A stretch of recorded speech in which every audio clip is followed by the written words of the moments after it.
अब हमारे साथ डिमेंशंस कॉर्पोरेट फाइनेंस सर्विसेज के मैनेजिंग डायरेक्टर अजय श्रीवास्तव जुड़े, उनसे बात करते हैं। Ajay ji, good morning. Good morning Anuj, you looking very smart Anuj. Thank something you. Special today?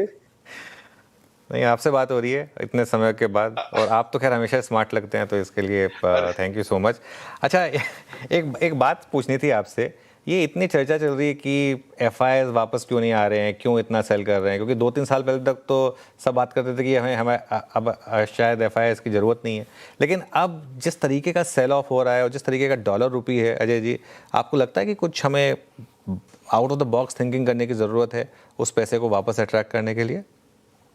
एकदम बिल्कुल अनुज जी, इससे ज्यादा पिछले 2 साल से हमारा जितना इंटरेक्शन हुआ, हमने यही बोला है बार बार कि एफपीआई की ये जो नेशनलिस्टिक है, हमें एफपीआई नहीं चाहिए।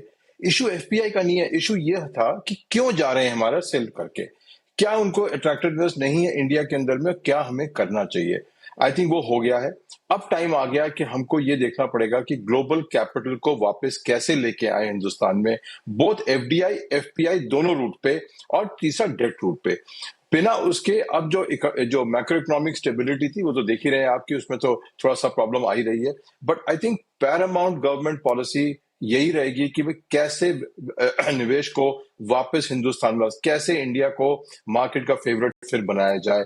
आई थिंक इसमें कोई शर्म की बात नहीं है कि आदमी अपने आप को, आप सामान बेचते हैं, मैं सर्विसेज बेचता हूं, हम कंट्री को भी अपने आप को मार्केट करेंगे कि भाई कंट्री एज अ कंट्री हमारी डेस्टिनेशन इज गुड, वापस आइए, उसमें इन्वेस्ट करिए और पैसा रखिए। प्रॉब्लम वो नहीं है, प्रॉब्लम ये है कि अब आप देखिए इंडियन कॉर्पोरेट्स को, 2 लार्ज कंपनीज ने, वजह टाटा मोटर ने देख लीजिए और अभी सन ने देख लीजिए, एक्विजिशन इतने बड़े बड़े कहाँ किए हैं, विदेश में किए हैं। यहाँ पे वो निवेश नहीं कर रहे हैं ना। उसके लिए हमें पहले, अगर एफपीआई और एफडीआई को लाने के लिए, पहले तो अपने कंपनी को कन्विंस करना पड़ेगा कि भाई आप $12 बिलियन की कंपनी बाहर नहीं लेके अगर इंडिया में कर लीजिए, आप इन्वेस्को नहीं खरीदिए, इंडिया में कुछ करिए, आप ट्रैक्टर्स में, टायर, वो ट्रक्स के अंदर में। तो स्टेज 2 है बाहर को लाना। स्टेज 1 तो ये है कि अभी इंडिया की कंपनियों को हम कैसे कन्विंस करें कि इंडिया में इन्वेस्ट करें। आज आपने जाइडस ने एक कंपनी खरीदी है यूएस में, तो उल्टा हमारी प्रॉब्लम ये है कि बाहर वाला तो आ नहीं रहा है और हमारा वाला भी बाहर जाके इन्वेस्ट कर रहा है। बिल्कुल। तो ये तो बात हो गई एक फैक्टर की, लेकिन इसके अलावा अजय जी एक चीज़ ये भी है कि लार्ज कैप में अर्निंग्स ग्रोथ काफ़ी एनीमिक रही है, और इस बीच में जस्ट व्हेन एक टर्न अराउंड के साइन आ रहे थे जीएसटी कट के बाद, ये ऑयल का शॉक आ गया हमारे लिए। तो ऐसे में क्या अगले 2-3 क्वार्टर फिर हमारे लिए थोड़े से अंडर परफॉर्मिंग क्वार्टर्स रह सकते हैं? देखिए अनुज, बिल्कुल रहेंगे, क्योंकि अब जो मर्जी कर लीजिए, सरकार को कहीं ना कहीं से रेवेन्यू लाना पड़ेगा इस गैप को मिटाने के लिए। जो रोज का रोज हमारा जो पेट्रोल गैप चल रहा है, उसको कहीं ना कहीं से फंडिंग करनी पड़ेगी। और फंडिंग के 2 ही 3 तरीके, कोई ज्यादा तरीके हैं नहीं के पास में। या तो कोई सेस लगेगा इसके ऊपर में, कि जिससे कि वॉर सेस जिसे कह लें, या जो भी सेस, फ्यूल सेस कह लें, वो लगेगा, जीएसटी पे लगेगा, इनकम टैक्स पे लगेगा। बिकॉज बिना गवर्नमेंट के रेवेन्यू बढ़ाए हुए अब गाड़ी आगे नहीं बढ़ सकती है। तो आई थिंक स्टॉक मार्केट भी, हम इक्विटी वाले भी, हम देख रहे हैं कि कितना क्या सेस कब लगेगा, किस तरीके से सेस आएगा। पहला ड्यूटी तो आ ही गया है गोल्ड और सिल्वर के ऊपर में, नेक्स्ट सेस कब आएगा जीएसटी के ऊपर में, नेक्स्ट सेस कब आएगा इनकम टैक्स पे।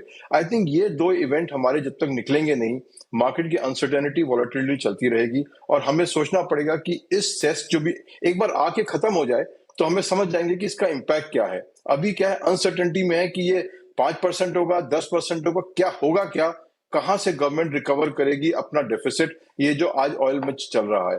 तो इसलिए आई थिंक अंडर परफॉर्मेंस तो रहेगी, बट स्टॉक मार्केट के अंदर अनसर्टेनिटी ज्यादा है कि किस तरीके के सेस, किस तरीके की फंड रेजिंग गवर्नमेंट करेगी और उसका क्या इम्पैक्ट होगा। अजय जी नमस्कार, वीरेंद्र बोल रहा हूँ। नमस्कार जी। ये तो बात हो गई कि गवर्नमेंट अपने रिसोर्सेज कहाँ से जुटाएगी, है ना। अब आते हैं अर्निंग्स पे, जो कि मूलभूत, अगर आप देखें, आपकी स्टॉक बुकिंग का पिकिंग का सिद्धांत होता है। स्ट्रेस हर जगह है, आप बैंक्स को देखिए, है ना। हमने ऑयल एसेट्स को, ऑयल को यूज़ करने वाली कंपनी को देख लिया, सब आपके कॉस्ट बर्डन है। अभी आपके पास वो पॉकेट्स कौन सी नज़र आ रही हैं आपको, जहाँ पे हम कंफर्टेबली थोड़ा सा कैपिटलाइज कर सकते हैं, जहाँ पे आपको अर्निंग्स में ग्रोथ की एक विजिबिलिटी नज़र आ रही है? देखिए, एक तो है जो मेजर एक्सपोर्ट कंपनीज हैं, जैसे आपके 2 मेजर सेगमेंट्स हैं, ऑटो एंसिलरी एक्सपोर्ट्स का सेगमेंट है, और दूसरा है सीआरडीएमओ का सेगमेंट। सीडीएमओ लोग कहते हैं, सीआरडीएमओ इज द राइट वर्ड, कि वो रिसर्च भी करती हैं, डेवलपमेंट भी करती हैं।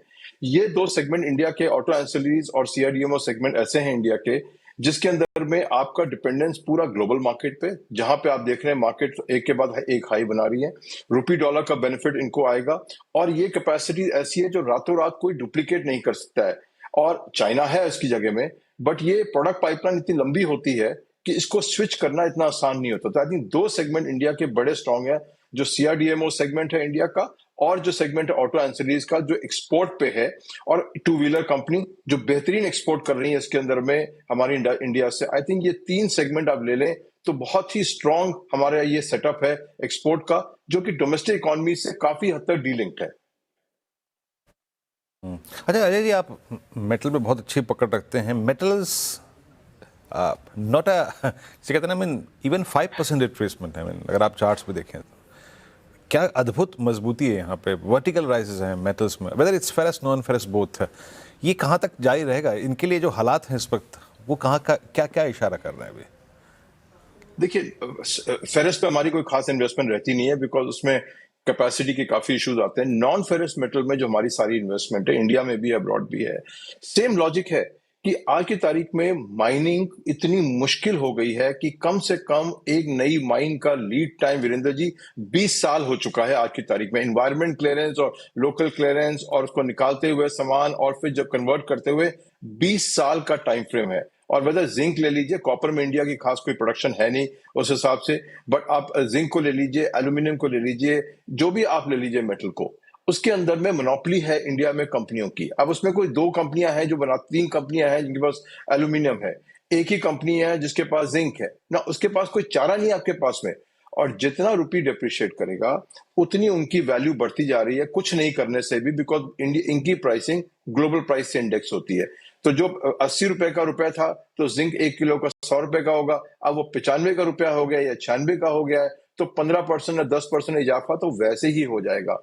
तो नॉन फेरस माइनिंग को खासकर बहुत अट्रैक्टिव है, बिकॉज उसमें मोनोपोली है, ग्लोबल इंडेक्सिंग है, ग्लोबल शॉर्टेज है, और माइनिंग सीक्वेंस बड़ी लंबी है। और इंडिया की नहीं कंपनियां, आप देखिए विदेश की कंपनी देख लीजिए, चाहे जो भी कंपनी, ग्लेनको, रियो टिंटो, जो भी देख लीजिए, सारी कंपनियों में ट्रेजेक्ट्री ऑफ रिटर्न इन्वेस्टर की एकदम यूं आई है, बिल्कुल उसके ऊपर में, और लगातार चलती जा रही है। 20 साल से पहले माइन नहीं खुदेगी तो आपको कंपटीशन आपका 20 साल दूर है। अजय जी, लेकिन फिर आईटी को क्या दिक्कत हो गई? 80 वाला रुपया 100 के करीब आ गया, और स्टॉक्स इन्फोसिस में 5 साल में नेगेटिव रिटर्न्स हैं। आईटी एज अ सेक्टर 3 साल के अब नेगेटिव रिटर्न्स हो गए, और स्टॉक्स मल्टी ईयर लोज पर हैं इस समय। वैल्यूएशन की तो खैर क्या ही बात करें।